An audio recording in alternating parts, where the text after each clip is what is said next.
Your attention, please. Paul and Alex are required to proceed to the gate immediately. What? No way. What is happening here? This is the last call for the Layovers podcast. Really? Come on, man. This is our thing. We got this. Oh, yeah.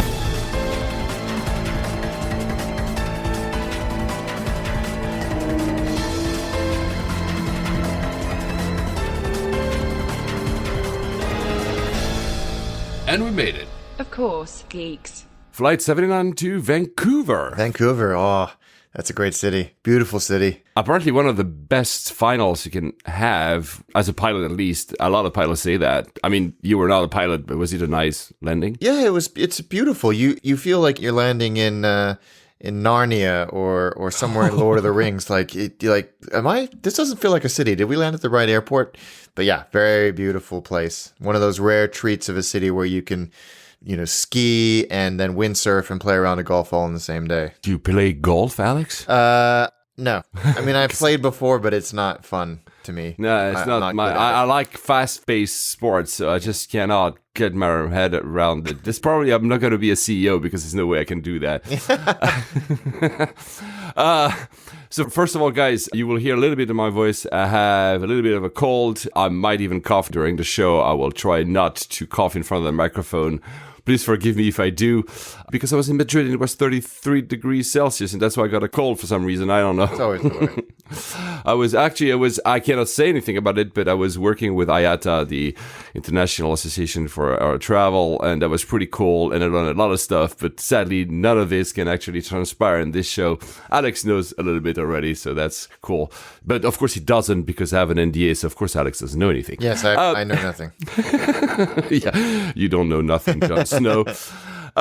So Jon Snow, you didn't have probably snow in Vancouver at that period of the year, but we'll start with that because you mentioned you were flying for the first time Air Canada to Vancouver in economy, which is also one of the criticisms we got because you always fly in the front of the cabin. So tell us, I don't think I've flown Air Canada ever, or maybe when I was a kid, but of course I don't remember.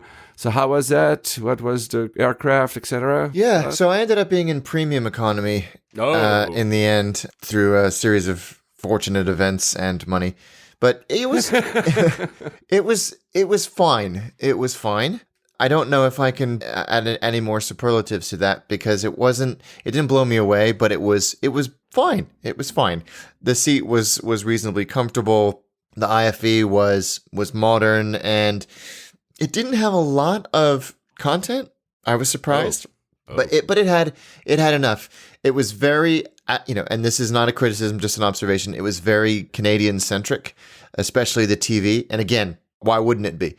Fair enough. The movies were fine. It's one of those day flights that just seems interminable. It just goes on and on and on and on and on and on. Oh my God, yeah. But it was a 787. It was comfortable. It was clean. The food was acceptable, and the crew were efficient and courteous, if not friendly. But I loved the fact that it went out of T2 at Heathrow because I rarely get a chance to go out of that terminal. Yeah, that's my terminal. It's a great one, right? It really is. And we were flying out there. I was giving a speech and we were filming an episode of Attaché. That doesn't happen very often. So Greg was with me and we both observed that it is a very, very good terminal. It's got all of the mod cons. It's got restaurants that you'd actually want to go to, shops that you'd want to shop in. It's reasonably well laid out. I really don't mind that tunnel connecting. Are these separate? They're separate buildings. I mean, obviously, because they go under the tarmac, don't they? But it's nice to have a stretch of the legs because it feels like on that outer pier, if you will, it's mainly long haul. I've realized because, as you know, guys, I fly a lot Star Alliance, so that's Terminal 2 at Heathrow, and it is either long haul or usually the first flights out, because I have a feeling that parking a plane for the night costs less there than it costs closer to the big one terminal. Because every time I fly let's say the first Lufthansa or Swiss flight or the last one inbound back to Heathrow, I know I'll be in 2B, which means I have to work these kind of 15 minutes to get. So the idea is, if you've never been to Terminal 2 at Heathrow, it's a newer one. The idea is that it will be at some point laid out similarly as Terminal 5 at Heathrow, which is one main Terminal 5 and then B and C. And there will be, and B and C, they will rename actually all the things, but that's in the future if we ever get a third runway, we ever get there.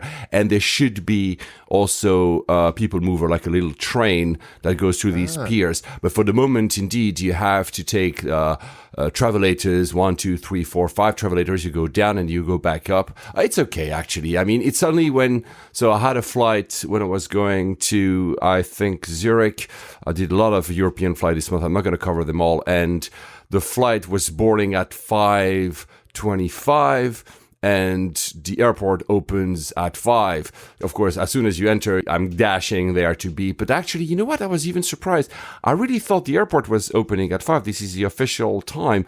But I arrived at 4:45 probably because, I was just that early with the cab. And, well, it was already open. So I'm sure they actually are cognizant of that fact. Yeah. They're just opening it up. I don't think that they ever really close it down properly. Maybe that's it, because the shops were closed, but the operations were running. Yeah, I think that's what... I mean, whenever I wake up in the middle of the night and I can't sleep, which I did last night, I pull up, Flight Radar or Plane Finder, and I'm always amazed at how much traffic there is. Not much at Heathrow because the curfew there, but certainly for Gatwick and Luton and Stansted, there's scheduled flights landing at 2:30 from places like Alicante and the Canary Islands.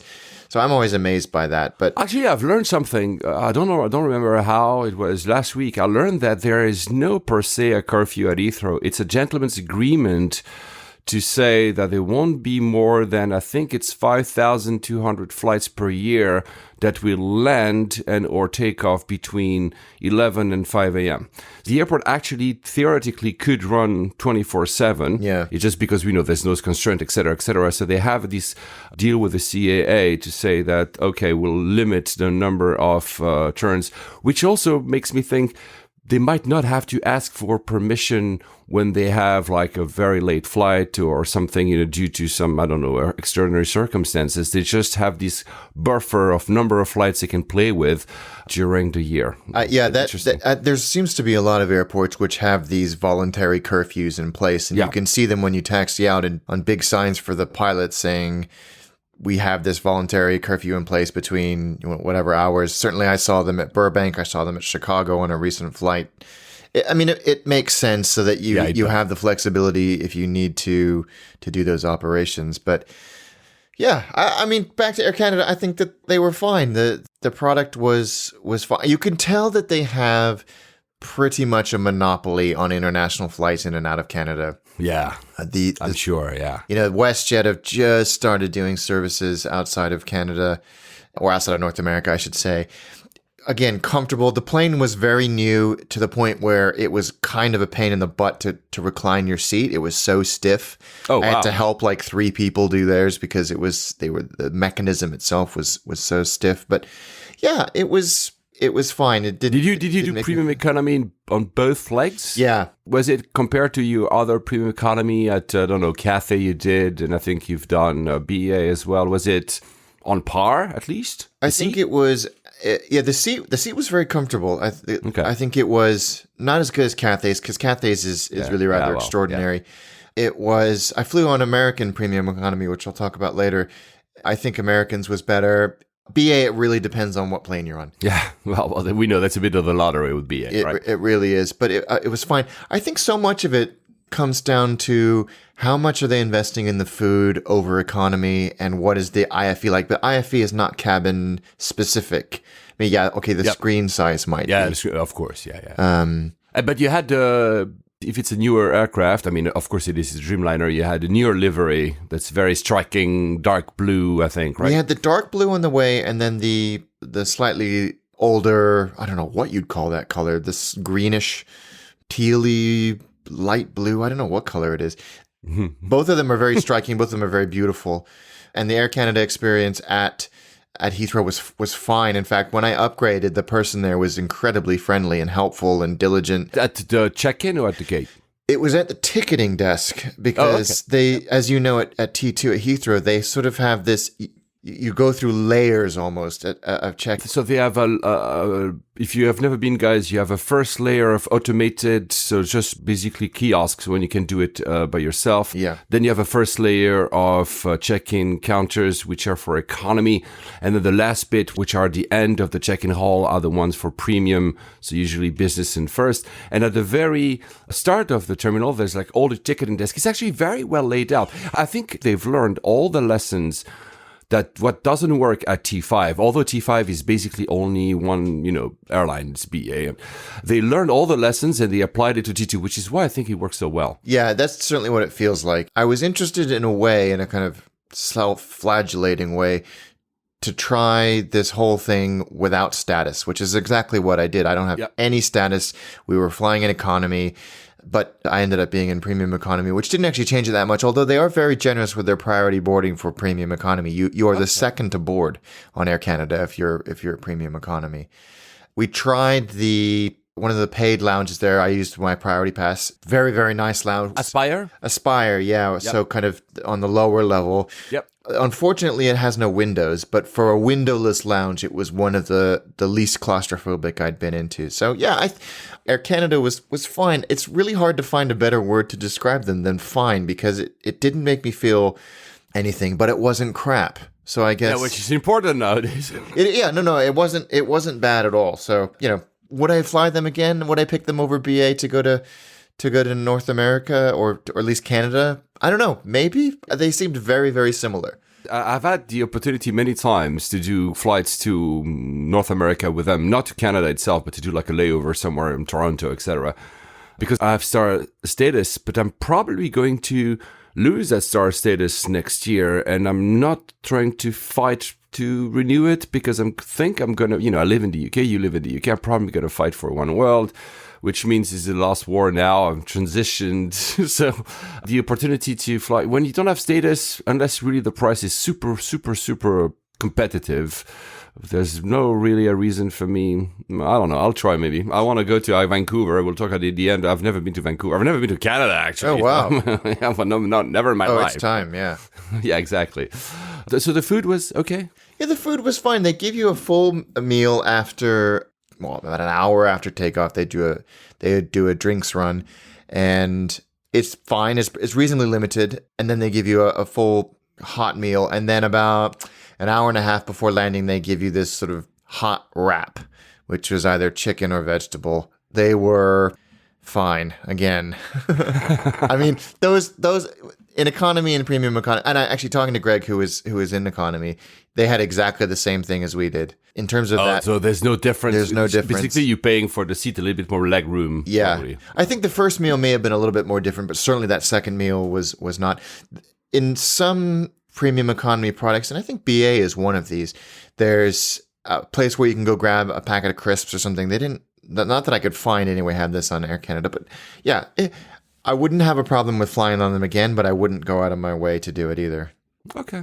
Well, anyone, guys, has flown, I know we have some Canadian listeners that I know, and I'm sure some of you have flown Air Canada. If you want to challenge what Alex just said, if you fly, this is the best airline in the world, just let us know. I'd also like to know what they're like short haul as well, because obviously they've got massive. Isn't that the Air Canada Rouge or something? That's their low-cost carrier, maybe it is. Okay. That's their WestJet competitor, and they do. Okay. They're the sort of Gatwick operator, They would fly to some of the more leisure routes in North America and beyond. Well, again, one more proof that I need to go to Canada to try all these things. But come on, guys, I've only been to Indonesia. I've been to Australia. I've been trying so many new countries and new type of airports. I gotta do everything in 1 year. I will have nothing to say next year otherwise for the show. As for me, since we're Canada, I flew finally the Bombardier CS 300, so the A220-300. I've learned actually that was interesting because I was talking at IATA from Swiss. I said, so will you be renaming the Bombardier into Airbus? And what I've been told is we're just waiting for the paperwork. So actually, the current Bombardier will all be back named to Airbus at some point. I didn't ask for a timeline or anything, but so it's really happening. At some point, the name Bombardier, the C series stuff will completely be voided and we won't hear about it anymore. So I flew it. It was nice. There's no much difference. I don't think, Alex, you've flown either already. Not yet. No, I'm next week. Yeah, exactly. I think we were talking about that. Yeah. So, I mean, there's no much difference. I was once in business because I want to try it, and once in economy, both very similar. The seat is, I like, you'll see what I really like if you're not in front row, so row 1 or in an emergency exit. What I really like, and I've said that the first time I ever flown it, maybe a year, now 2 years ago, I don't remember now. Guys, just listen to past episodes. What I really like as a tall person especially is that the seats, the back seat has a single spine, if you want, which means that there are no supports on the side, which means for the person behind, or if you are that person, your knees are not bumping into these two supports on the side, which allow for the recline. The recline happens in the middle. So I think it's pretty clever. Yeah, it's a very clever design because I'm sure for the same distance between seats as an Airbus or a Boeing, you seem to have slightly more leg room simply because, and again, I'm tall, my knees do not touch the seat in front. So I really appreciate that. The one very interesting thing, I also flew the CS100, but the one very interesting thing here is not the product itself. It's what Swiss has done. They are trialing something on the Geneva route only. So if you fly from London to Geneva, they are trying a new food system, which is closer to what BA does. So instead of having service, they will have a menu that you can choose from. I had never done it. I hadn't flown to Switzerland for a year and a half, so I knew it's been going on for a little bit. It's a trial. The interesting thing, so it's like the Marks and Spencer's one. It's called Globus. Globus is a delicatessen brand that they have department stores in Switzerland, kind of high-end, probably even slightly higher end at Marks and Spencer's. Mm-hmm. So the sandwiches are amazing. You have a lot of stuff. What I really found interesting, and I think that BA should do the same, is that when I was in business class, instead of at BA, if you're in the back, you buy your own sandwich or you buy nothing if you don't want, or just a beer or whatever. And if you're in the front, you have traditional service, which I found on short haul pretty not great. I mean, they have like these, I love the fact that they try to do like the afternoon tea. So you have like little sandwiches and maybe a muffin, but I've never found the quality of those being very high, to be honest. Or the panini when you do late nights, etc. So there, what they do, and I think also for catering it much easier, the guy I was expecting, because again, I didn't know, he takes the leaflet from the seat. It says, you can choose whatever you want from the sandwich menu, how many you want, it's going to be free. And I found that pretty interesting because so for them, they don't have to have like separate types of, catering for the back and the front. The only difference is that they don't make me pay. Whereas, of course, if you're in economy, where I was on the other flight, I had to pay for that sandwich or crisps or whatever. Right. So I found that actually, because the sandwich is very good and it's a flight for an hour and 10 minutes, for me, it's perfect. Yeah, I think it's a good idea. The M&S stuff on BA...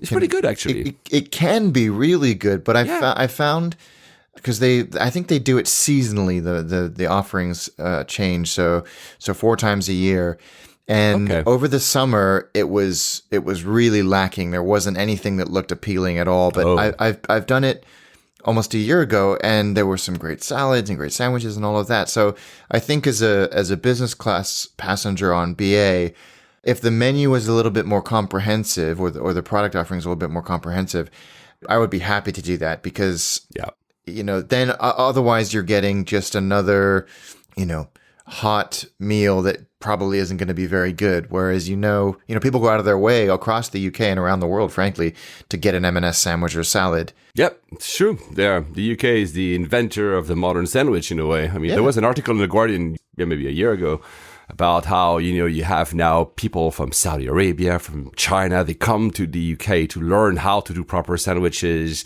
that can last, that don't drip, etc. It's crazy, actually. Yeah. It's absolutely insane. So the one other little trick that I didn't realize, but I realized this time, the CS300 and 100 is a configuration of 2-3. They leave one seat free if you're in business, so you are 1-2 basically. It's great to be on the 2 side because you're going to be alone and there's going to have an extra seat for you. The one thing that makes sense now that I think about it, but I didn't know, is that the bins on the side of the 3 are bigger than the bins on the side of the 2 seats, which means that if you have a larger carry-on, and I realized that because the crew was fully aware of that. For people that are larger carry-on, they said, oh, put it on that side, you'll have more room. And every single time, they had way more room on the other side. So, you guys, if you have a larger carry-on and you happen to be seated on the 2 side, just put it on the 3 side. It's deeper. You'll never have an issue with your carry-on. So that, I mean, of course, it makes sense when you have a slightly asymmetric seating, but, well, there you go. So, and you loved and you'll see that when you fly it, you love the fact that the little screens on top are really nifty as well. They don't have like drop-down screens. They have like these tiny, like on the 350 as well, tiny LCD, it's LED. So cool. I can't wait to and it's like where this, like you say, the seatbelt sign would be, but does it have that information on there as well, or is it just like a map? No, it's a full screen, so they do whatever they want. On Swiss, they're running through during the flight the map and a few advertising about Swiss itself, about new food offerings, etc. And the safety video goes there as well. So everything goes in this small screen. It's very clever. It's very clever, yeah. The 350, guys, if you've flown it, has a very similar type of ID, so they don't have to deal with drop-down screen that won't drop down because it happens quite a while. It does happen a lot. From what I read somewhere recently, speaking of drop-down screens, that BA's new deliveries of 319s and 20s, maybe not 21s, won't have. Yeah, because it's weight. Yeah. And honestly, if it's just for safety video, I mean, you can have just a personal safety, the people, the crew doing it. Yeah, and I find that it's hit and miss if they have the map going for the flight after takeoff as well. Yeah, I mean, that's the only thing I'd miss, but, if they were to introduce Wi-Fi, that would be nice, but still, no Wi-Fi nowhere. I didn't ask, do you have Wi-Fi on Air Canada? No. Even to North America, it's not granted yet. The other thing, one thing, I hadn't flown to Geneva in a while. As I said, Geneva has remodeled a bit. Not only the entrance is much, much nicer than it used to be. They gained like 2 meters.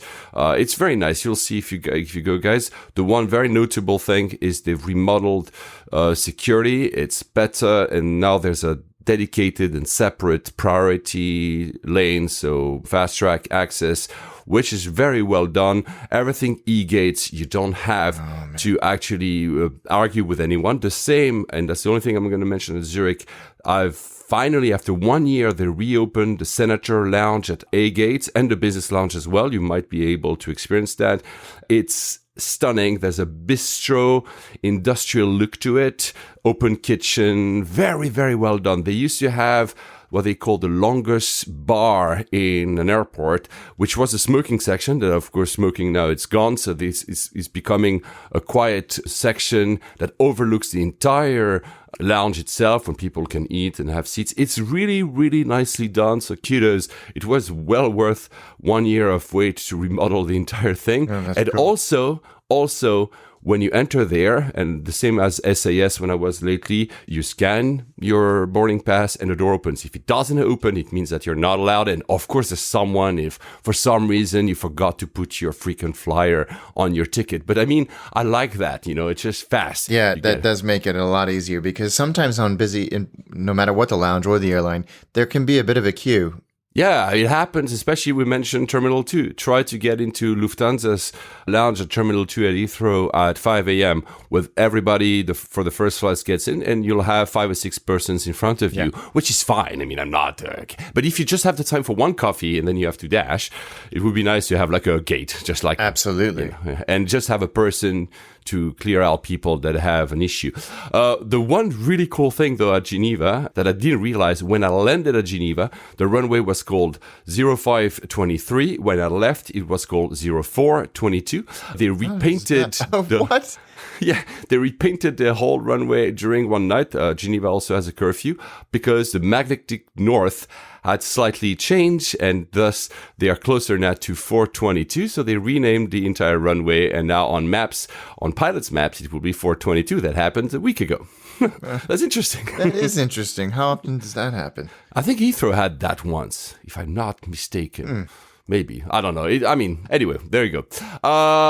Madrid. I was in Madrid for IATA. One thing I told you, Alex, one really fun story. I was at the bar of the hotel, which, of course, it's IATA events. It was clearly just next to the airport. I could see actually some of the runways and landings. So that was actually pretty cool.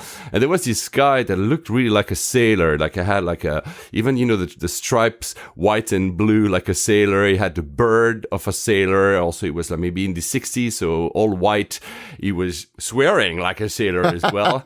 Broken English like a sailor because he was for Belarus, from Minsk. And, the guy just starts talking to me next to me and I'm like, whatever. And he says, where are you from? I say, I'm from London. Oh, I know London, Heathrow. And he starts talking at Heathrow and I look at him and say, are you a pilot? And yes, I am a pilot. He's never been to the UK, but only to the airport. And actually, he's a cargo pilot that was these kind of stories you can only get at an airport bar. Yeah. The guy, and I'm going to do the short version, was taught by his father when he was 9 years old to fly in a fighter jet because his father was a military pilot. Then himself became a military cargo pilot, and now flies Ilyushin 76 and Antonov 12s for a very small cargo company based in Minsk. I think it's called Ruby Star. And this guy had so many stories. I cannot, because we try to be now PG rated, because we know we have small kids listening to us. I'm not going to go into the sweary words of, and also you can imagine the type of stories of a sailor of the sky. He was able to quote me word by word the Saint-Exupéry, the famous book, the Petit Prince. He knew it by heart. I mean, you can see the passion. The passion, yeah, exactly. And that's the kind of thing only pilots will have. It's just amazing. The one really funny bit, it was, so I was asking him what kind of, planes he was flying. He told me, like I told you, the Antonov and the Ilyushin. And then he was like, yeah, very good planes. They've been around for 40 years. They're solid. No way, they never have a problem. Where's the Starlifter now? And the Starlifter was this, I think, American plane and has been only running for 20 years. And so, and at first I thought, okay, he's dissing American and British aircraft, that only the Russian are the good ones. But then no, he goes into like, no, but the Hercules C-130 is the best plane in the world for cargo. Yeah, I don't think you'd find many people that would disagree with him there.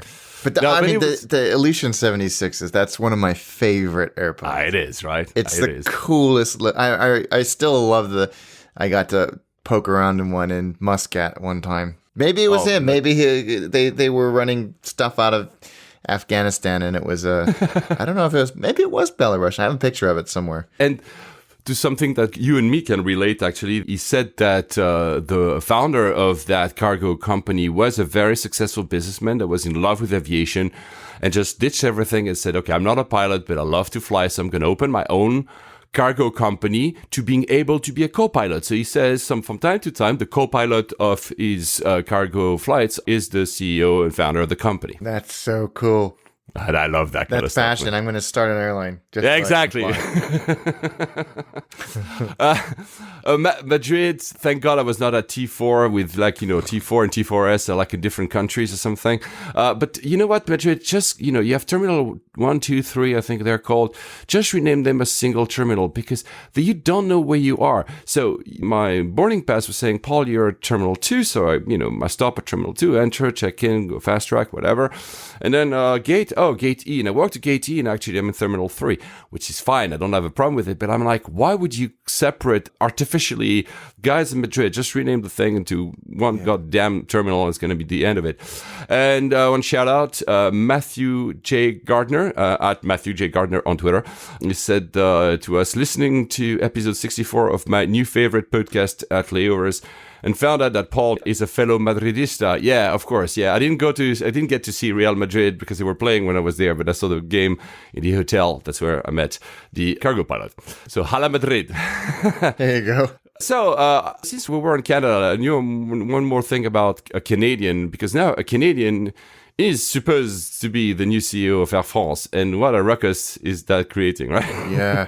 Although we didn't talk much about it when it happened, this new CEO appointment, but the unions at least seem to be optimistic, and the unions have not been anything positive at all with Air France for the last several years. So the unions at first were very like, okay, why don't we hire a French? They say, oh, look, the Americans only have Americans. The Dutch have a Dutch. Why don't we hire? I mean, we can argue that Air France needs some new blood for sure. And the guy has been Ben Smith, I think he's called.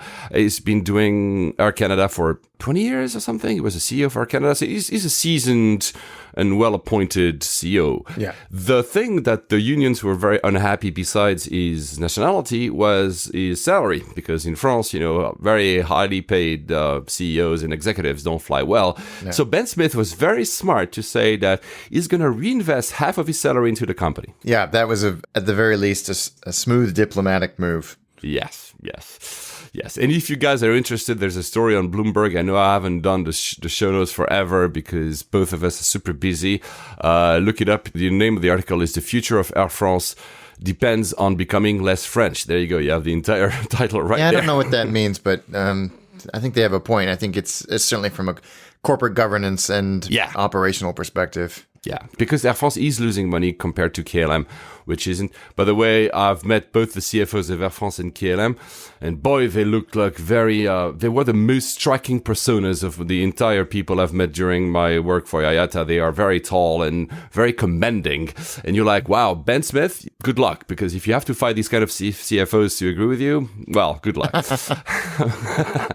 The other big news that actually is not really news because we kind of all knew about it and it's still not confirmed is Emirates going to take over Etihad? Yeah, this has really picked up pace in the last week or so, hasn't it? These rumors from reasonably credible sources. The article, I think it's on, again, maybe Bloomberg? Bloomberg, yeah. Says, Bloomberg covers everything nowadays. They say that the talks are underway, but the rulers would have to agree. My thinking is that if the talks are underway, is that the rulers already kind of said yes, because you cannot just start talks without having the rulers of both the Emirates saying, hey, well, we agree that you are looking at this, right? Yeah. No, I think no one was surprised by this speculation at the very least. I think we talked about it many times. Yeah, that it was a natural. I mean, they would be the biggest airline in the world. I can't remember what the metric was, but there were one or two at least, like certainly operations and maybe fleet size and daily flights. But yeah, they would overtake American and Delta and United and everyone. Yeah, it would be. Now the question is, so what will they do with the airports? Will they actually put everything at Dubai, or will they do like load balancing and say some of the routes go through? Because again, we mentioned that in the last episode, Abu Dhabi has this new midfield terminal opening, brand new, and Dubai is a bit cramped, and their Al Maktoum, which is the second Dubai airport, is nowhere near to be ready. So it will be interesting to see if that happens, what they will actually do. Yeah. The most interesting for me is, let's put it that way, what will happen with some of the orders that Emirates has done if suddenly they onboard a lot of new aircrafts, because they will have the aircrafts of Etihad. Do they need to order everything? Yeah, because their order book is massive at the moment. So that's a really good point. What are they going to do with it? I would imagine they would defer a lot of them. And I think you're right. They'd move stuff over to Abu Dhabi because they have at least a month where one runway at Dubai is closed next year. Oh, wow. For the once every 10 years resurfacing and re-strengthening of that runway, and their capacity is going to be reduced at Dubai by 46%. So they're worried a little bit about that. They talked about moving stuff over to DWC, but if they get this deal done in time, then that kind of solves the problem. You just run everything through Abu Dhabi. Because I remember the runway had been closed a few years ago, and I remember going there, and it was okay, but there were some delays, and had to kind of reschedule some of the flights to make sure that, I didn't know. Yeah. Oh, there you go. But that's a problem of DXB. I mean, it's one of the largest airports in the world, only 2 runways and right in the middle of the city. So they have a constraint there. They really do. Yeah. Are you going to fly Emirates anytime soon again? Nothing planned, but it's always where I look first. I think you know what's interesting is that they don't come up in Google Flights with any consistency. So true, I agree. I have to sort of, but Google Flights, I think we've talked about this in the past, is not nearly as reliable as it used to be. Kayak does a lot of, you find all the good deals with Emirates. Even some of the stuff that I'm not saying that you won't see them on Emirates.com, but Kayak will create pairs that you'll have to be a bit inventive if you were on Emirates.com, which is why I like Kayak when I look for Emirates flights. Yeah, they're much better at surfacing those deals. or even Emirates flights at all than Google Flights is. Yeah, you're absolutely right. I will fly them, I think, next month again. I'm not going to tell you where because it's a new destination. That will be once I do it. Emirates won again for the 14th year in a row the Best IFE award. Yeah, I believe that. It's so good. I just mentioned that because you were talking about the Air Canada IFE. I mean, I've seen great IFEs over. I mean, again, Etihad was very nice, and I always have a soft spot for the one for Turkish. The one that actually works because you have like so many variants of. So the one in the 777s, basically. Tim Clark said recently that they might expand again in the US. And, that kind of seems to be clashing with the agreement we had discussed with the US. However, and I'm quoting Tim Clark here, in no way was there any commitment verbally or otherwise. What we said was that was never the thrust of our business model. So basically what he's saying is that the US is not our main focus, but we never said that we will not go and expand to the US. So, well, let's see. Yeah. By the way, did you not see a fifth freedom flight? Who was it? Qatar that was flying to Amsterdam to Chicago, maybe? Yeah, you sent me that. I had no idea. Yeah, I was pissed off that I didn't see it before because I'd already booked my flights. But yeah, it was somewhere where I was going. So either Amsterdam, Chicago, or Amsterdam, Vancouver. I had no idea. I don't even remember how it popped up. I think I just happened to click on a flight and Plane Finder or Flight Radar and saw it and was like, what the heck is this?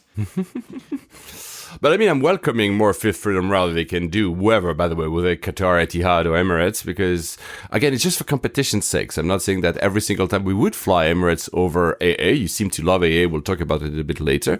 But, again, competition is nice. Also, Tim Clark said, I don't think it was the same interview, but in the last 2-3 weeks, he said that so premium economy is coming. We know that. He said the reason they waited up to now is the yields we have been getting out of our existing premium cabins have been growing very significantly.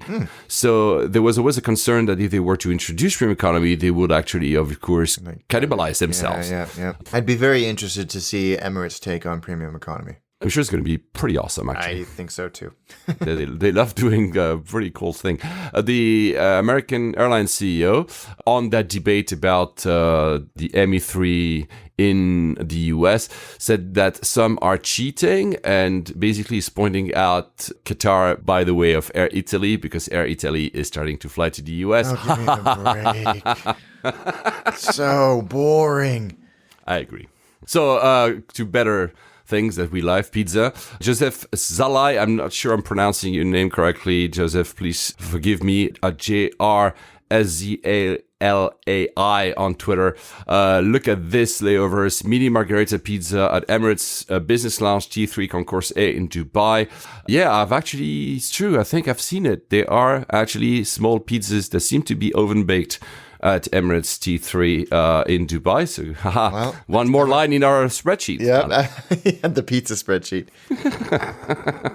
So, very long flights. To talk a little bit about very long flights, because Singapore just received today, I think it's today actually, we're recording today, the 24th of September, 2018. The reason I mentioned 2018 is that one of our listeners, our beloved Nick Donnelly, was catching back on earlier episodes and said that sometimes, since we don't mention the year, of course, with a long tail of podcasting, well, you don't really know where you are, actually. So yeah, he has a good point. So from now on, when we're going to stay to date when we're recording, we'll try to put the year. So if you're listening back to old episodes, you know where we are. So 24th of September 2018. It's been a little bit, we haven't recorded. So Singapore is getting its first A350 ultra long range. It's being delivered. It's actually flying. I think it just landed. I landed last night, 16 and a half hours. Oh, okay. That's the first. That will be, of course, for the opening of the route between Singapore and Newark. We mentioned it. No economy, only business and first, or business and premium economy. I don't remember now. Never mind. So what I learned that I didn't realize is that this plane will not actually have a lot of clients, because Philippine Airlines is buying some 350s as well. Thank God, because airplanes are becoming very, very old. They're going to fly, I think, one to London, which is pretty long flight. It's also almost 7,500 miles, maybe, or something. Yeah, it's a long way. I think it's already on. But they're thinking, or they're planning to do Manila to New York, which is very long as well. So JFK this time, not Newark. Manila to New York. Oof, yeah. Yeah. That's a very, very long flight. But interestingly, they're not using the ULR for that because the normal 350, but there's a special delivery that's called a high gross weight. I don't know exactly what it entails. Probably they remove some of the cargo stuff or something. So that is enough to cover that distance, which is at the limit of the range of the 350, which means that this very, very, very, super long range 350 will have Singapore and maybe Qantas if they choose it for their Sydney route. But I don't see anyone else taking it. There's no lot of routes that go for like 9,500 miles. No, not that I can think of. Or city pairs. No, I don't think there's many of that magnitude, if any. Yeah, exactly. So we promised in the last episode we're going to talk briefly about Project Sunrise. So this is what Qantas is calling its project to do Sydney to London. That's 20 hours and 20 minutes. And also Sydney to New York, which is about 18 hours and 30 minutes probably. It's a very, very long flights both ways. And they are basically raised a challenge to Airbus and Boeing and said they come up with an airplane that can do that with 3 class. They don't want to go the route of Singapore Airlines. I still don't understand how that can be healthy. Actually, they have hired a jet lag expert. I don't know what it is. Do you know a jet lag expert, Alex? I don't know a jet lag expert. I mean, I am a jet lag aficionado, but I'm certainly not an expert. Yeah, because they've hired someone to see what they could do during the flight, and that's part of these Project Sunrise, is how they call it, to have these non-stop flights. So they also enlisted the University of Sydney to study the effects of long periods at high altitude. Yeah. The usual stuff, humidity, food, movement, so exercise. So what they are actually doing right now is that they are looking for frequent flyers, and maybe Alex, you could do that, or me, to wear monitors on wrists and legs to study what happens when you don't move, when you move, if it's enough simply to move your feet or you need to actually walk. I would be very interested to see the outcome of that. I just, I did a flight recently, just London to Chicago, which I'll talk about later. And just the timing of the day, it was only 8.5 hours, but it felt just interminable. Yeah, these day flights are like super freaking long. And no matter the class you run, I mean, I'm sure that some people will call us out and say, "Oh, yes, you're in business class, you're in live flight mode." Yeah, it's still boring. It's still boring. It's still uncomfortable. It doesn't matter what and that's only magnified when you're in economy. And I think it's very sensible of Singapore Airlines to do whatever it is, premium economy or in business only or business only. I think in that case, it's an economic factor. It's a weight factor as well.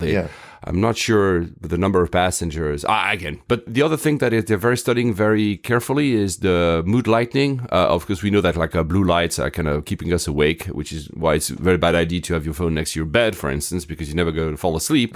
So how can they change we know that modern aircraft, especially Airbus, has these 40 million different colors you can do with LEDs, but also the type of screens the IFE have, because if they're too bright, again, they will keep you awake. Maybe it's better that you don't. I mean, and the materials that the seats are made of. That's one thing we learned at Virgin America, is that you have to be cognizant of the reflective quality of the materials in the cabin because of the IFE and the mood lighting. The other thing that Qantas mentions doesn't mean that they're ever going to do it. You remember that prototype or project that Airbus talked about, which is replacing parts of the cargo downstairs with berth. They say, why wouldn't we allow people to rent a bed for 2 hours and then you go back to your seat, especially people, again, who are in economy, to kind of do these kind of load balancing, to allow people to move and also to maybe be in a different position.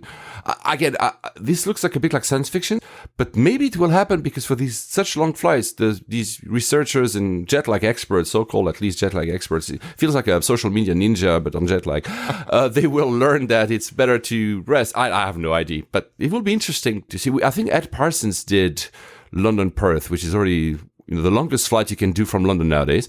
It's very long already. Yeah, I think I'd rather stop. I'm not really I much prefer non-stops, but at that distance, I think I'd be happy to stop in Singapore or Hong Kong or Dubai or somewhere just to get out and stretch the legs and get some quote unquote fresh air.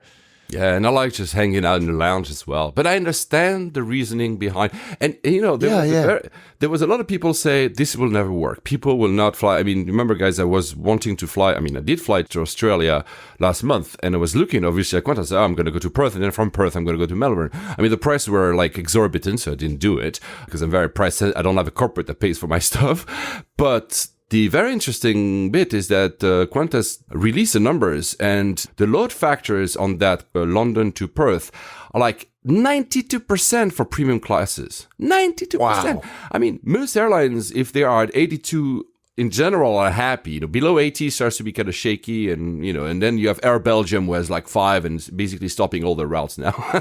But sorry for the dig at Air Belgium, but I think they just announced that they're going to stop everything. Yeah. But 92%, so it means it's really, really full. It's extraordinary. So they've got the maths right, clearly, and I think that's why all of a sudden we're seeing this real growth in these types of routes and the explorations of even longer routes, because they finally figured out a way to make the numbers work. And also they had like good wins. I learned that they constantly beat their records. They've done I think the schedule time was 17 hours and 20 minutes. They were able to do it in 16 hours and 20 minutes. Wow. That's to London, I think.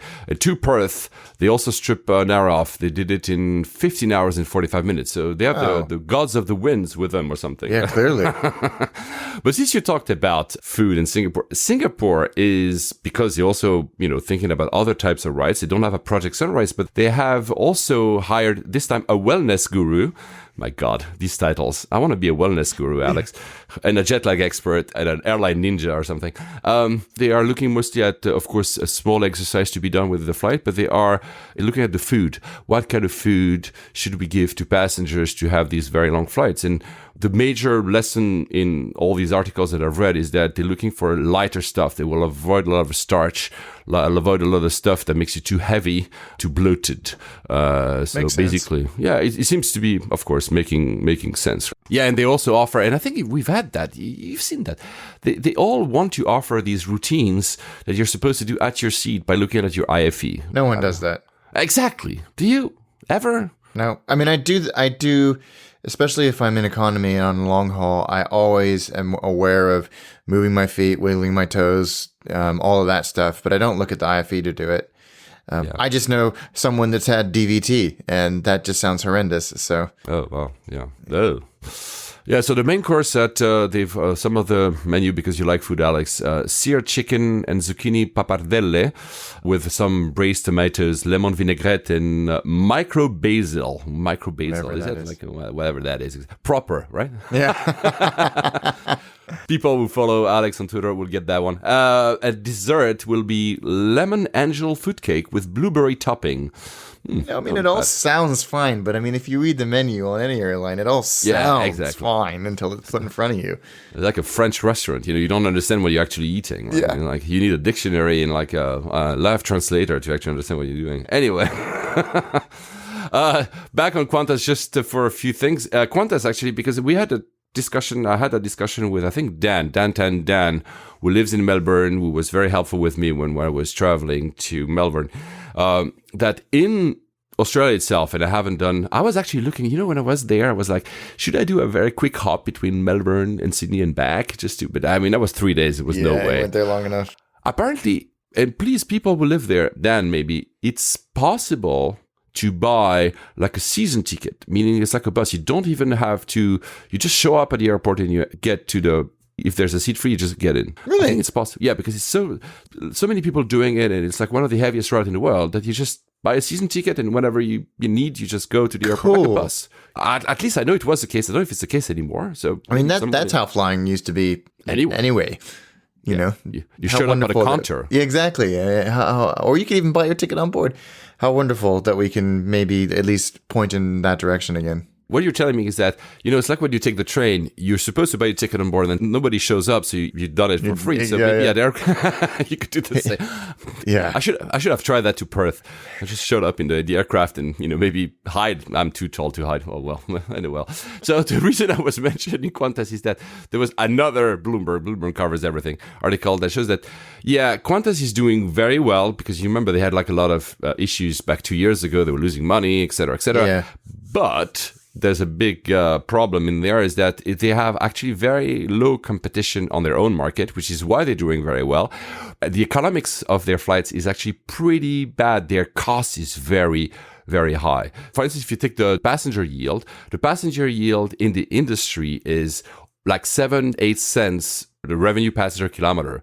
Wow. For Qantas in Australia, it's 40 cents. So that clearly shows you that if you're that high, you don't have any competition, right? Exactly.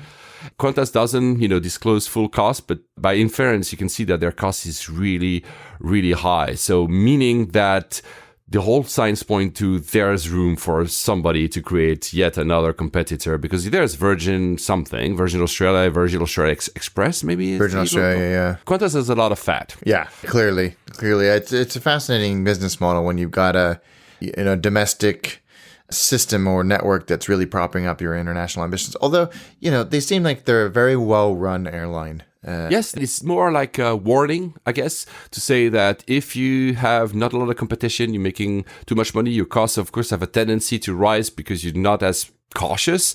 Either they pay attention or at some point somebody will jump in and create something that will disrupt them. Air Norwegian Australia or something. Yeah. To use the airline that everybody uses as the scarecrow, straw man. Thank you. Yeah, yeah, exactly. Because everybody likes to criticize Air Norwegian, but at the end of the day, they do. Have you ever flown Qantas? Nope, I've never flown Qantas. So Qantas and Cathay just announced code sharing, frequent flyer sharing, and also interlining. They both part of One World. Yeah, you can already, but they're frenemies. I mean, they kind of hate each other. Yeah, I mean, they operate on those incredibly competitive Asia, Australia routes. So there will be now 12 routes from Hong Kong connecting Asia and India, and Cathay Pacific 13 routes to Australia will be code shares. Both on One World, but if you fly with a code share, you'll gain more frequent flyer miles if you are on either of these programs. What's the name of the Qantas? Marco Polo and Qantas something. I forgot the name of Flying Club. I think it's the name of it. So it shows that if frenemies are getting closer, the competition is working because they know something is up. Yeah, I think so. Consolidation. And you that you love Cathay Pacific and you love the history of aviation, the first ever 777 that got bought by Cathay Pacific is now back to Boeing. Yes, it's gone to a BHNLI, I think is the registration. It was one of the test bed aircraft that several years later ended up at Cathay and flew for 20-something years with Cathay. They've flown it to a museum in Arizona to be preserved as a piece of aviation history, which I think is lovely. And there was a lot of ceremony from Cathay and from Boeing and various other people about this airplane, which I think is rather nice because the 777 is a significant airplane in our in our brief aviation history. So I'm glad that they had the foresight to preserve it. I'm surprised actually that it didn't end up in Seattle at the museum that I went to, where they've got the first of so many of those Boeing airplanes. But at least it's being preserved somewhere. Yeah, and what you said, I think I said it, we said it many episodes ago, but the 777 were one of the biggest bets ever. That's where Boeing is gutsy, because the ETOPS didn't allow for long-haul two-engine, everything was four-engine aircraft to do, and they went for that, and they changed the old ETOPS, and now we have, of course, the Dreamliners, the 330s and 350s, etc. But they were the first one to say, you know what, we're going to make a bet, we'll have long-haul with two engines, which sounded crazy at the time. Yeah. So it was the whole process and development of that airplane is very interesting. Actually, the new one, the 777X, which first was just rolled out of the industry. It will never fly. They just do tests on the ground with that one. This one has like these wings that move, right? The wingtips, almost like a carrier-bound aircraft. It's gonna or be a transformer. Yeah, or a transformer. I like that better. So they keep iterating. I'm very, very, very curious to see. Emirates will have it. Lufthansa will have it. A lot of airlines. The 777 is really an amazing plane. Nowadays, to be frankly honest, when I fly, my favorite plane, I think, on long haul is the 350 over the Dreamliner. I think the 350 is I'm impressed by the 350. I'm looking forward to flying it again next month. Oh, lucky you. It's really, really a nice aircraft. But the 777X will give it a run for its money. One more about long-haul flights before we go to your flight, to your American airline flight. Garuda, you remember guys, I've flown Garuda from London to Jakarta. That was 5-6 episodes ago. Just look it up. Well, they stopped. They're not flying from London anymore, which is both strange and explainable. The strange is that they seem to have made a lot of effort, but you remember they were in a different terminal than the rest of Sky Team. Maybe they kind of gave up. Maybe the yields were not there. They will now fly exclusively from Amsterdam. Of course, Amsterdam, Indonesia, and the Netherlands. Yeah. Kind of share it with the West Indies, 350 years of occupation by Holland. So they have actually, even whilst the route was going from London to Jakarta, the HQ of Garuda in Europe was actually in Amsterdam. So now if you want to fly Garuda to Jakarta, you will have to first fly, it will be a single ticket obviously, but a KLM flight to Amsterdam to connect. It was the longest flight you could fly from London until that Perth with Qantas. So, well, it's a bit sad, but I understand why they do it.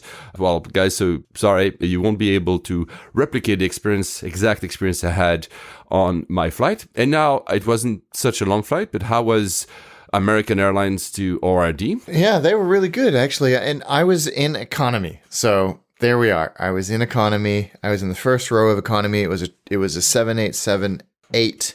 And one thing I failed to mention on my Air Canada trip, which is also the case on my American Airlines Dreamliner, they both had air vents. Oh yeah, you even sent me a picture, and I was baffled because it's not the case on every Dreamliner. On 777s, not always either. Basically, what we agreed, you and me, is that it's a choice of the airline. Yes, and thinking about it, because I came back on a 777-300 on American, and I was in premium economy for that bit, and it was 242. And they had air vents, and I was in the block of 4. You were in the middle? I was in the middle because I booked last minute and the other seats were taken. But they, for me to turn on or off the vent, it's very high. It was very high, and I would have to reach over the people next to me. Completely pointless. Completely pointless. However, these ones on the Dreamliner, they were really, really good. They're a bit plasticky, I find. They're very plastic. They look very flimsy. They're not this nozzle that we're used to. Yes. They're this sort of star-shaped. Yeah, almost like the aperture of a camera. Yes. You twist it and it opens a little bit. But yeah, so it's just nice to have it because sometimes those planes can be incredibly warm. Yes. But yeah, American worked great. I of course I was able to use the wonderful Cathay Lounge at T3, which because American operate exclusively out of T3. And that boarding process was fine. It was out on one of there's the long extension in the sort of 30X gates. Yes. At T3. It was one of the side gates there, not the end pier, which they usually operate out of. The seats, because I was in a bulkhead, they had the fixed armrest.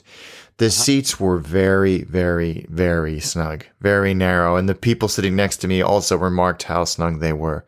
But you had a little bit more leg room because of the bulkhead situation? Yes, a little bit more. And so the screens, were they on the wall or were they on the side of under the armrest? They were under the armrest. Which also explains a bit the snugness a bit, because in that case, they have to kind of put the screen somewhere, right? Yeah, they had to put the screen somewhere. And American economy is very interesting because it's split into, I can't remember what they call it, economy select maybe, or something like that. It's not premium economy. It's the same cabin, same seats, but you don't have to pay for booze, because if you were not in these seats, you had to pay for booze. Okay. So they came along. They did drink service. The service was very casual to the point of being sort of uncomfortable You mean like too casual? Too casual to the point of being almost Careless? unprofessional. The banter was a little bit too familiar. I like banter. I like a sense of familiarity and friendly, but this wasn't that. It was just a bit too, I don't know, convenient story.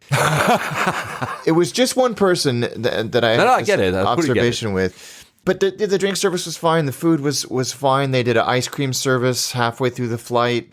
The IFE on American is very, very good, very comprehensive. They have IFE available, which is through Panasonic, and it's fast. It's really fast. So it was like $20 for the whole flight. And again, to my earlier comment, the flight left at like 5 p.m., 8.5 hours, and god damn it, does it just drag on and on and on. Because 6 hours into it, you're like, man, I'm tired. I want to go to sleep. This is my bedtime. And you're not particularly comfortable. And for jet lag's sake, it's probably not a good idea to sleep.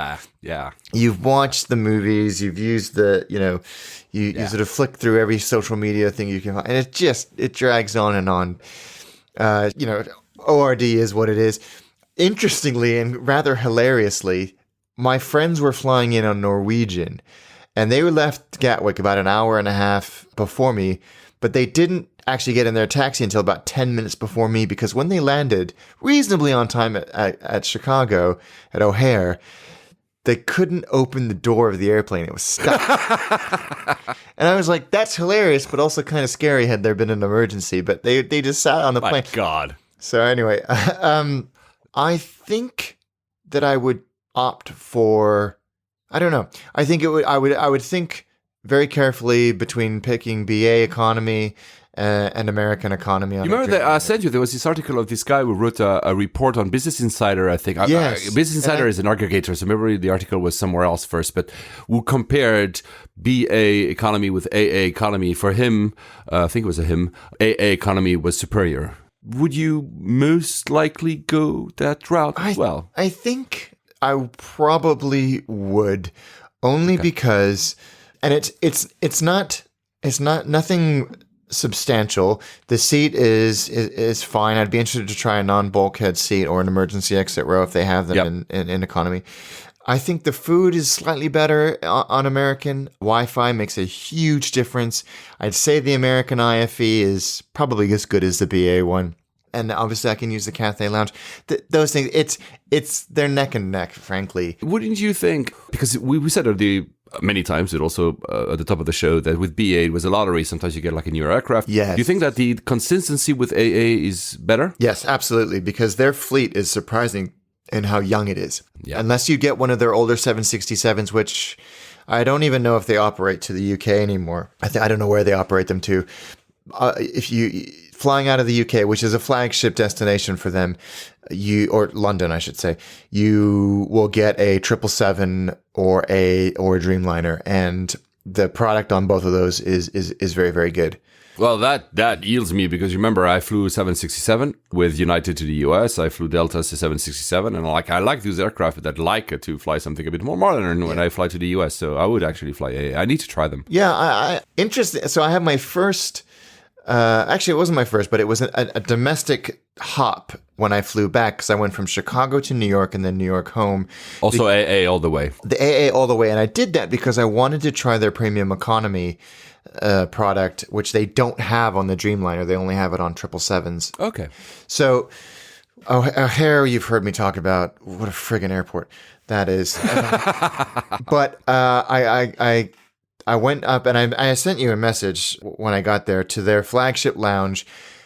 They have got lounges figured out at American Airlines. They really do. I mean, I've gushed about the ones I've been to in Miami and Dallas. The one in Chicago was just as good. And I as I mentioned to you in our conversation, I was there when there was a JAL flight leaving, and so they had Japanese speakers there as well, and just the level of service, I think, was higher. Do you remember, because I replied to you with that, I said my favorite lounge at Frankfurt, the dreaded Frankfurt, is the one, I forgot the name, it doesn't matter, it's Lufthansa's, but because all the Japanese flights people wait there. And usually when you have Japanese people in a lounge, it means that the service will be consistently higher, always. Yeah. And that's exactly what happened, because I went up to find out about a delay that was happening and whether I could upgrade to business on the transatlantic leg. And the person that helped me was Japanese and extraordinarily helpful and friendly and diligent. And I just thought it was great. The food there was sushi available, but the other food they had was great. The drink service, the coffee, the vibe, the cleanliness, the airiness. It reminded me of the Jiao Lounge in Tokyo, in Haneda. Oh, the Sakura. The very similar lounge style, ambiance. I was just impressed. Very nice. I mean, that's very impressive, because you remember when you told me that about, they seem to have figured out the lounge. I said, yeah, United too, only that they only have 2 lounges like that. See, no, I think they've spent 5 years updating their lounges across the world. But that's the thing. They seem to be going faster because, again, not here to give a dash to United, but again, I'm Star mostly. It's just that, I mean, the lounge I mean, you've experienced it, I think, when you flew ANA. The lounge at T2 at Heathrow is really, really good. Really good. And I haven't seen the global first, the thing for like super high end travelers that is hidden in the back. I've heard that the now they've just opened the one at Newark. It wasn't open last time I was there, and they have one, of course, I think in Chicago. But that's the thing. They have like 3. Yeah. Maybe guys, you will correct me. Now they have 5, but this is not a network of lounges. You need consistency. Yeah, and that's another reason why I'm an American convert, is because they've got the lounge situation done. And they've really, really sorted out customer service as well. But that's good, man. Wow. It is good. And so I flew from O'Hare to New York, and we were... The weather in Chicago when I was there for a friend's 40th birthday. Hey, Jack, if you're listening, happy birthday for 6 months ago. Went to Soldier Field, watched the Bears win their home opener. Nice. Went to Wrigley Field, watched the Cubs lose implausibly and embarrassingly. But the weather was great. But we were flying to New York, which was getting the tail end of the tornado that had caused so much havoc on the eastern seaboard of the United States. We boarded on time, and we sat there and we sat there and we sat there. And the captain came on and said, they're doing a ground stop delay in New York because of the weather. I was listening to liveatc.net, and it was happening for all of the New York airports and Boston, and everybody was trying to get their departure time. When he came on and said, our wheels up time is an hour from now. Oh, wow. But we're going to stay here in case that changes. Then came on and said, the ground stop delay program is done, but now it's flow control. So what we're going to do is we're going to taxi out. And we did. We taxied out to this sort of remote corner of the airport at the opposite end of the departing runway. So the planes were taking off. And we just sat there. You were boxed. Yeah, we went to the penalty box, but it wasn't a penalty box because we hadn't got our shit together to leave. Yeah. It was because... So we got there. It was really strange. And I'm listening to air traffic control, so I kind of had an idea what was going on. And we shut the engines down. Oh, wow. Because that's a bad sign. That's a bad sign. And again, credit to American. The captain came on and told us every time he had a piece of information, explained exactly what was going to happen. They did several water runs. They didn't do... That's nice. Yeah, because the plane was really warm. And then you could see more and more planes lining up next to us as this delay. And all of a sudden, we got the go. And the reason why we turned the engines off is the captain said we didn't know if we were going to be holding it once we got to New York airspace, so they didn't want to risk that. And then having to divert. Meanwhile, everyone's kind of looking at their watches going, shh, we have connections to make here. Yeah. So we eventually taxied down and fly over Detroit, Cleveland. And the whole time the captain's saying, okay, I'm talking to Detroit airspace, the air traffic controllers for Detroit, and they're telling me this, everything looks good. Okay, I'm talking to Cleveland now, and we look good. We're still on time. No delays into New York anymore. Okay, I'm talking to New York. We've just started our descent. Like the whole, I was really impressed by the professionalism. Again, I was on a 737-800 with seatback IFE, power socket at every seat, and USB at every seat, and Wi-Fi on a 2-hour flight. Yeah, I mean, that's the thing that we're not getting. Although I mentioned to you SAS, I had a little bit of that, but I mean, we're not getting that yet here. No. But to the pilot's point, the fact that they inform you, I mean, I've seen that. For instance, I was recently, I don't know why, and I like that. I think I've done 6, 7, 8 flights with Swiss in this month, and at least 60% were first officer was female, and she was the one keeping us appraised with the situation.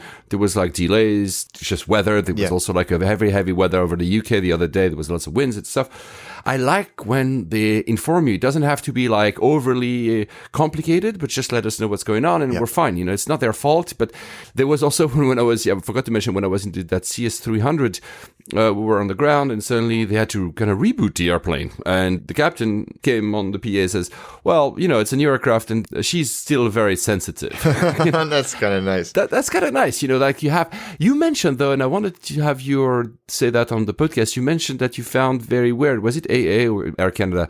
You mentioned where but the pilot doesn't welcome the passenger before takeoff. It doesn't say anything. Yes, that did happen to me on American going out from London. I think it's disconcerting. Probably isn't the right word. I just think it's weird when they don't used say to it, right? anything. Yeah, at least a high and, you know, something very even short. But yeah, the Air Canada ones were very brief. No mention of route or flying conditions or anything like that. And that was both ways. But yeah, I don't like that. But this gentleman was the opposite of that, and he said, "Listen, if you got a connection, the airline knows. The system takes care of itself. If you're going to miss it, you'll be rebooked. But I don't think that's going to happen." When we did get off, I would say maybe 75% of the airline of the people on the plane were connecting, and they did have it taken care of. I sprinted across the terminal, and I got to the gate for my New York to London flight as my group was called, which is nice. So I walked on board to the premium economy cabin, which was very comfortable, very nice. Again, Wi-Fi, IFE. USB plugs, all of that. Very fast flight across the Atlantic, 5 hours and 38 minutes from London to Heathrow. I almost don't like that because you cannot really sleep. Can't really sleep. The service was exemplary. Nice. It was convincing me, man. It was very. I mean, it wasn't the sort of Asian style of customer service. It was just so friendly and so kind and. Nothing was too much trouble. There was a lot of people who had special ordered meals, and the guys, look, you know, I'll bring it to you so you can see it, and I'll show it to you if you want it. Have it. He's like, to me, it looks great. It's got it's got way more food than the standard menu. The food was excellent, really, really good. And I fell asleep shortly after the meal service. Oh, the meal, yeah. And when I woke up, there was a tray. It was maybe 20 minutes before landing. There was a breakfast tray sitting next to me, and the guy's like, "Look, I kept this for you. Eat. You must eat. You need. I don't want. I can't, exactly like a grandmother." But he's like, "Are you sure? Just take stuff off of it. You know that you want to eat. Put it next to you." But the fact that he went, he's like, he was looking out for me. He noticed I was asleep. I was just really, really impressed by it. You know, that's a better service that I had on United on that same route. And I was in business class. So there you go. That convinces me. I think every flight that I've taken on American Intercontinental in premium economy and above, the service, the food have all been as good as Cathay, ANA, maybe not Emirates. Emirates is as an outlier, and as Cathay is as well. But Cathay, Singapore, Emirates are probably a bit in the ether. They're so high, but I don't think need they'll that. be my economy, as I've said. I'll have to think about who I choose. Premium economy and above, American across the Atlantic, no doubt. Yeah, well, I will have to do that because it's very interesting. No time to discuss that today, maybe one day, but it's very interesting. Every time we talk about American airlines in general, there's no way to say it. U.S. airlines. U.S. airlines, yeah. We have a lot of people coming back, and as you see today, guys, not a lot of shout-outs because we have no time, but come back to say, business travelers usually opt for Delta. It's been a long-standing tradition. They love Delta, and the reason being is I used to fly a lot Delta. I don't fly them anymore. I just flew them, in Asia. You heard that in the last episode or 2 episodes ago. It's because they had the whole turmoil of integrating another airline way earlier than the others. So thus have been stable for a longer time. Thus corporate chose them and of course have but American Airlines, now that I'm listening to you, seem to have nailed that. They had like this consolidation process along with United much later, but they seem to have nailed it to a certain extent. And then since I'm on one world like you, I think I need to try them. Yeah, and more and more I'm considering moving my frequent flyer loyalty to them as well. We're discussing that, right? Yeah, their upgrade stuff is so much more generous, and you can just put your name down for an upgrade, and there's a reasonable chance that you'll get it. I don't know what the process is to do that. I think it's pretty laborious, but with the amount that I fly transatlantic, it makes sense. I think we should just be on the lookout because I'm thinking the same. Because I literally never been upgraded a single time with BA, never in my life, which is fine. I mean, I'm not complaining, I'm not entitled, but I only think is that I would love to be status matched. Yeah. And I know that Alaska is running nowadays a program that you can be status matched. So if you guys are interested in their, whatever the name of their program, which is pretty generous if you fly Emirates, actually.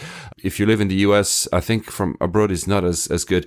You can actually status match. I think AA runs that, or I just simply email them and say, guys, look, I fly that many times a year, and maybe they'll actually listen. Right? It would be good to be able to do that because at least the process for upgrading in most North American airlines is very transparent.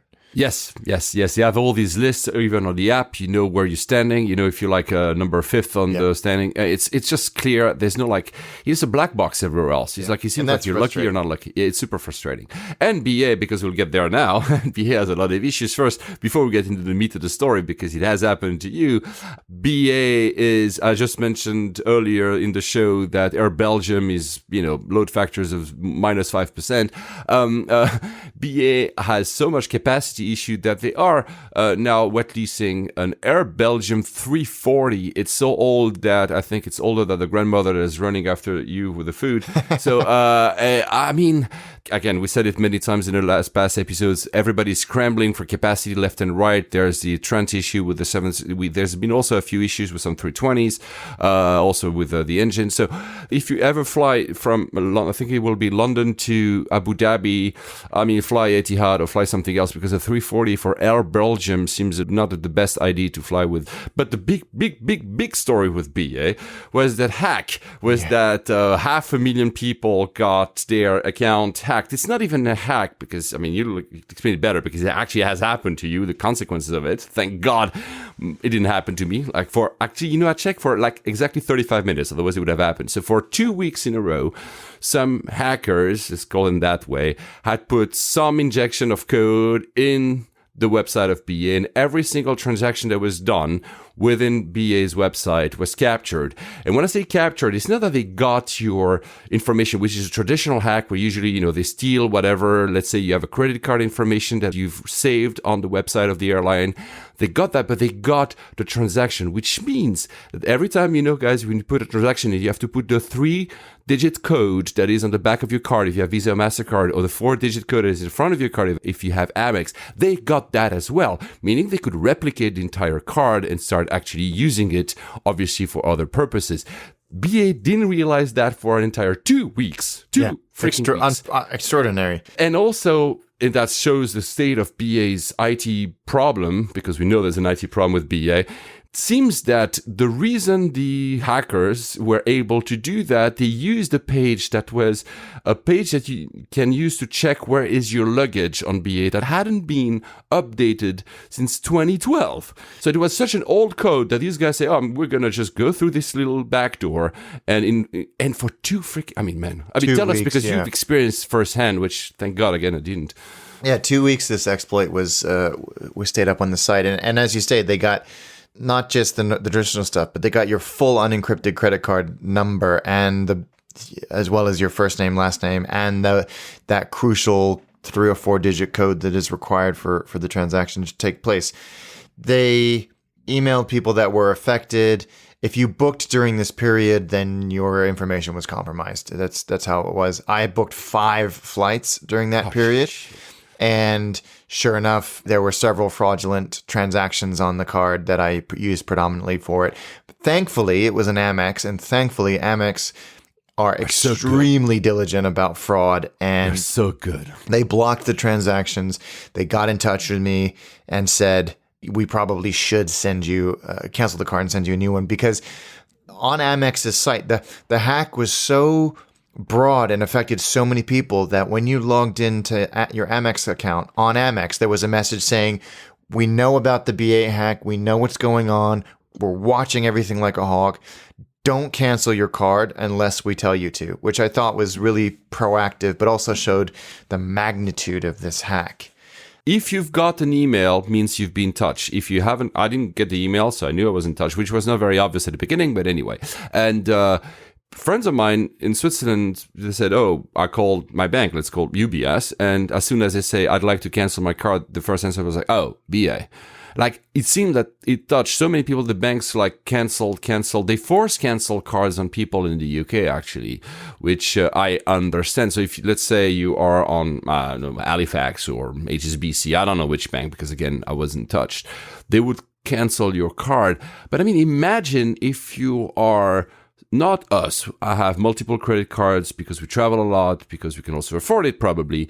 And you are on holidays and you have one single credit card that you've been using for your holidays. And there were stories actually that being reported, and you are like in Thailand and suddenly your card gets canceled. Again, I understand why the bank cancels it, because it's compromised.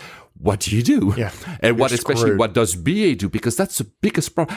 Has BA done anything to help any one of you guys? They have. They've given you a 12-month subscription to a credit monitoring service. Yeah. They've also said, yeah, exactly. Hooray. They've also said that they will reimburse you for any fraud, but your bank will do that. That's how it works. So it's such an empty gesture. Given that what they did for people during the IT meltdown when flights were canceled and you couldn't travel, this seems so egregious and so much more damaging. You know, you could potentially wreck someone's life with this if their identity is stolen. The response, and you can't even find the information on their website about it anymore. They've kind of buried it. So. And you know what? The page, so BA, as soon as they announced that, had a banner on top of BA.com, said, if you've been, please follow this page, and you could actually learn information. The pages where you were supposed to input your number, etc., were not secured. I mean, what the hell, BA? I mean, I don't even understand how the CEO is still in place. Yeah, I don't know who's going to fall on their sword for this one, but it's completely unacceptable, and I'm amazed that we haven't heard anything else about it. I'm amazed there haven't been lawsuits as well, because they are starting, actually. Yeah, or are they? I'm not surprised, because the independent data commissioner, who has the capacity to fine, I think, 4% of annual revenue, which would be $500 million for BA, are investigating it as well. And add to that, because GDPR, and if you don't live in Europe, you've probably heard of GDPR because you have to re-sign for 25 billion newsletter a few months ago. GDPR also has mechanisms, because it's data. Your data, Alex, was stolen. They've been not good at protecting your data. Thus, they are liable to also getting fined to that. So the entire fine could be, with the one you just mentioned, between 1 to 1.5 billion pounds. Yeah, and I really hope that they get me too. More than just a wrist slapping. And I also want to know what they're going to do for the people that were affected by this. Yeah, because, I mean, you had a good point. So you remember, guys, or if you don't, that I was touched almost by luck by this previous IT meltdown where all the flights were canceled, etc. And BA extended me like an extension of my current status, which back then was gold. So I have been gold for 2.5 years now for free, right? So which means I was able to fly anything I wanted, which now I have to. It stops next year. I have to kind of start putting flights on one. Well, the point here is that you said very well back then that it was a bad idea because it allowed people, again, like me, to try other stuff. Now, with that lesson learned, doesn't mean that they don't have to offer anything. No, they could have said, hey, here's Alex, you're a valued customer. You have so many flights with us. Here's 100,000 miles. Here's money. Here's something. Yeah. I mean, they didn't offer anything to anyone. Yeah, it's And again, I think it's because they've got no challengers, they've got no competitor, they've got no one who's going to say what they're essentially saying to their most loyal customers is, well, who else are you going to fly on? And I think we're all discovering, I'm going to fly on American to North America, I'm going to fly on Cathay to Asia, and today I'm flying to Norway and I'm flying on KLM, not BA. And also, because I fly BA for sometimes convenience sakes, I'm like wondering, well, should I not book my flights exclusively on third-party websites or we don't have corporate travel, but it could be because I don't trust BA's IT at all anymore. No, neither do I. And there's that all that trust is gone. And what's next? Frankly, exactly. I mean, you know what? What they should have offered all the people like you is a high visibility jacket vest. Because you remember he had that last week. He didn't show. I mean, I don't want to put the entire omen on Alex Cruz, but it seems to be adding up, like issues after issues after issues of oversight, of clearly not investing enough in their IT, both security and general IT as well. We're not specialists here. But I mean, it looks really bad. There have been like hacks of, Target and other big companies in the world, but the addition of problems every 6 to 8 months with BA, something's got to give. Yeah. And usually in such situation, high paid salaries, the CEO is the one that's got to give. And I never met him. He's probably a very nice person, but I mean, come on, you need to shake things up. You cannot lead it. I mean, I don't know. No, I agree completely. Anyway, I hope that, enjoy your 1 year credit score. Yeah, I know. One more news about BA, a good one, a good promise. I don't know if it's promise will be delivered. There is a strong rumor that BA's new business class will be a Q suite with a BA twist. So now, that BA twist doesn't mean that it's such a bad Q suite that is just becoming simply a normal seat, or is that to the level of the Qatar Q suite? It's interesting though that they're looking at this for the future because their product is a bit tired in all classes actually. So I hope that they are going that direction. Will that make us fly them? I mean, now I'm really like, we just got incensed about the discussion, but I'm really like between two seats. I'm like, why would I fly them? Yeah. It's hard to, and I have good experience with the people. Especially on short haul. Yeah. Lufthansa is also, I don't know if you've seen, I've started a few more images of their new business class, which will appear on the 777X, the one we mentioned earlier in the show. The very strange thing, look it up, guys, there's many pictures online. The very strange thing is that they say it's going to be both 111 and then 121. Yeah, this is very odd. And there are two pictures. There's one picture when you clearly have, what you find staggered seat with 121, and it seems good. But then they also tout another picture, which has the one we saw earlier as well a few months ago, when you have a super thrown seat in the middle. That's the 111. It's not clear which one will actually be the one in the middle, or if they will really mix two different business products. I don't understand, but it looks a vast improvement on the ones currently when you basically are tickling the feet of your fellow passenger if you ever fly Lufthansa. And since I'm a Lufthansa, of course, the designer actually put that in my mind. The designer by our friend Johnny revealed a few weeks ago that Lufthansa had offered Adidas shoes to all their employees with the Lufthansa logo on the side. And obviously I immediately went on a hunt, found some local Craigslist German website a pair, and I have one now. Look them up, they're really cool. They all white. Look so good. And you can choose to have obviously the laces in yellow, which I'll do because I need some yellow in my life. There you go. So one more news about Star United, because, we are in a show, Alex and I, that we cannot spend an episode without having a fun news about United. So 2 weeks ago, I think it was, there was a passenger, the person had a gun on him. So United crew made them be arrested by the police on the ground. Well, it turns out that this passenger was the air marshal. So how can not they know that it's the air marshal and they make them arrest? I don't know. That's there's some kind of information disconnect there. Oh my god! Yeah. Anyway, And the last one, because we like to talk about morons sometimes, so no, we're not going to talk here about United. These people that kind of forgot, in brackets, to remove the 747 from the Nevada desert after using this plane as a prop for Burning Man. What the hell? Yeah, they just left it. I mean, they just left it there, and it's Burning Man.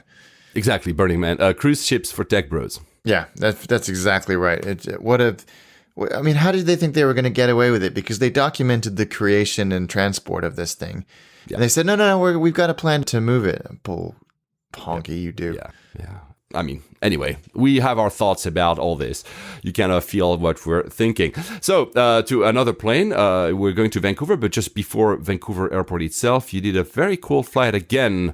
Last time you were explaining us about that Seattle seaplane you did. Vancouver is basically the same as Seattle, just a bit more up north. Was it a similar experience? It was. We did a flight with Harbor Air, which was great. Another de Havilland DHC-3, just a great airplane, great flight, really interesting. And I mean, Vancouver, the setting is so beautiful with all these islands and the mountains on three sides. So yeah, just breathtaking. And they've got very, very busy float plane terminal there. They do up to 200 flights a day. Harbor Is it Air. like for tourists, for people who want to sightsee, or is it actual charter? They have scheduled services all over, and the person that we worked with said a lot of people commute into Vancouver on a seaplane. Man, I need to live in Vancouver. That's what I would like to commute from like places like Victoria, nice. Vancouver Island, and they would fly in. So yeah, this very, very busy float plane harbor or terminal, whatever you want to call it, which was great. And we went up for about 25 minutes and flew around the greater Vancouver area, which was a lovely way to see the city from the air. So yeah, that was a lot of fun. Oh, wow. Well, guys, you will see at some point the result in the next one of the next episodes of Attaché. Since you said that you were doing it, I can actually allow myself. You also released just now, which city was it? Zagreb. Zagreb. Yeah, that was very nice as well. So guys, look, I mean, most probably if you listen to Layovers by now, you've all been watching the videos of Alex. I know a few of the cities upcoming. I'm not going to say them, of course, but I'm very, very excited to see Alex and Greg covering them. Since we're on seaplanes, just before we go to the airport, there was this... so you remember, guys, when I went to Malé, so in the Maldives, I was telling you that they were building another runway, which would turn to be... So they actually built it. It was just not finished.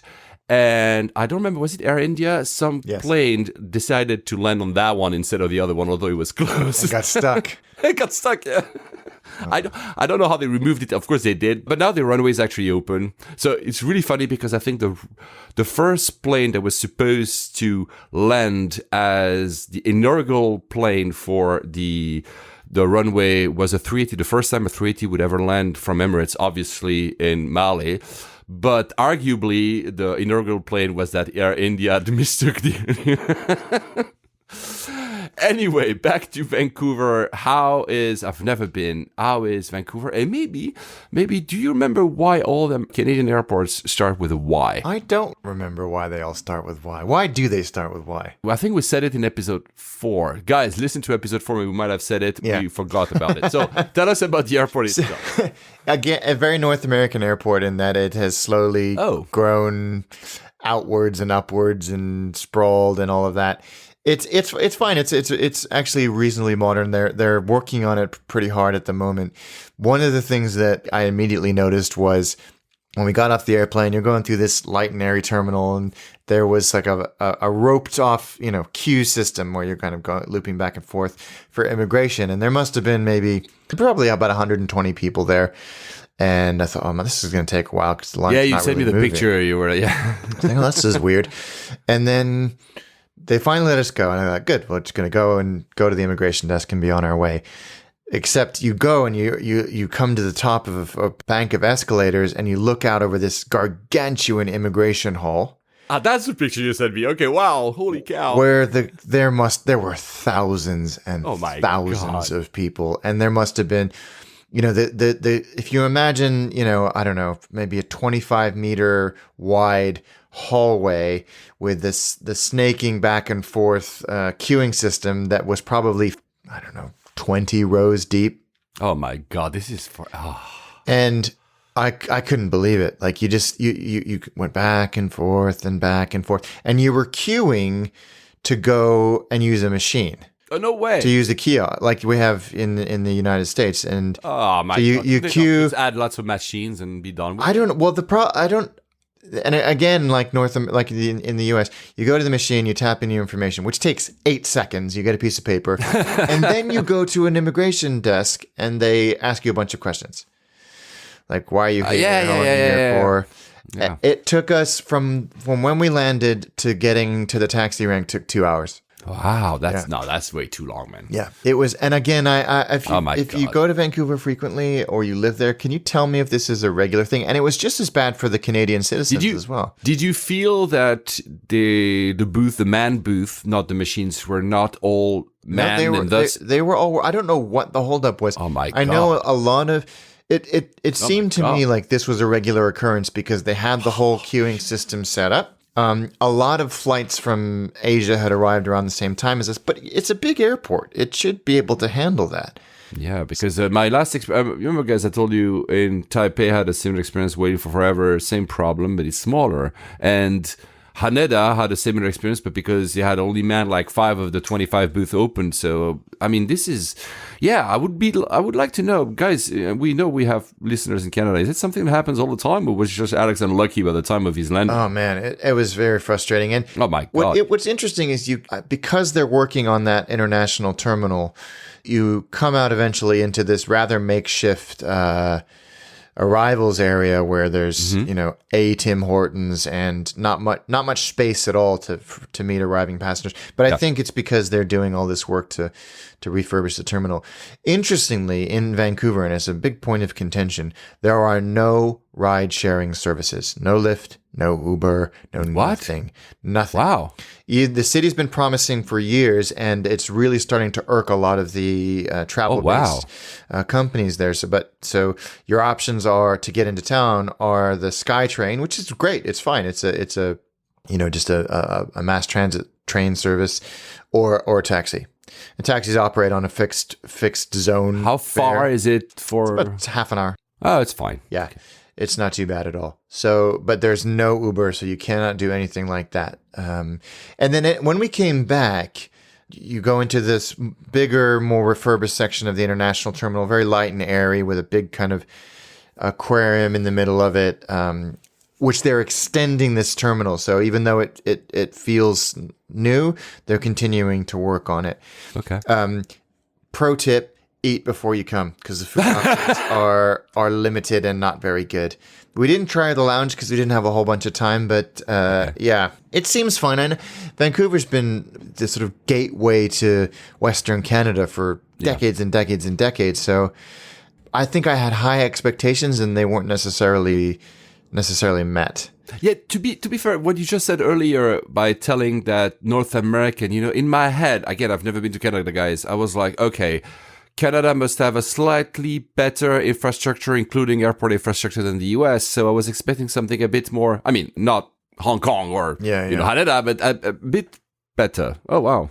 Yeah, it wasn't amazing. And I think I've given them a massive pass because they're doing this refurbishment. Yeah. The connectivity in terms of getting into the town, it's fine. It doesn't matter if you don't have Uber. There's the SkyTrain, which is great.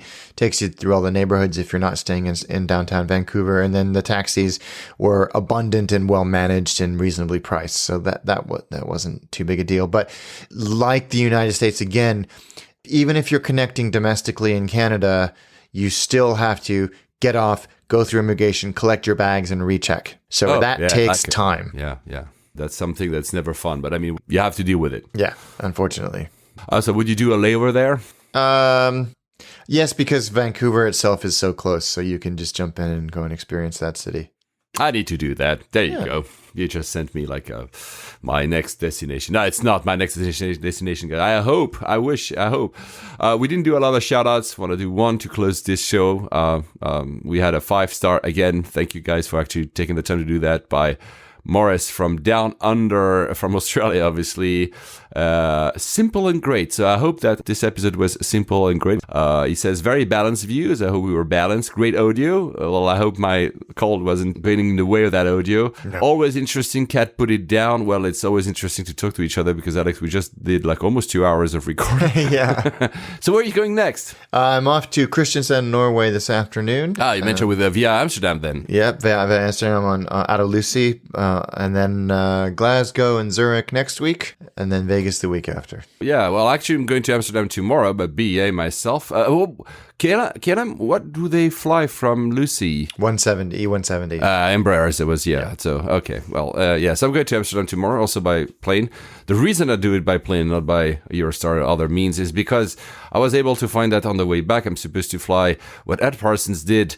I'm going to have a BA by Privatair, so that that's going to be like... fascinated to hear how that goes. Yeah, very cool seat. So I'm going to do that to come back, and then also have a lot of small flights. Zurich, like you, but we might not be exactly the same day. We're the same week, maybe not the same day. We'll see if we can make that happen.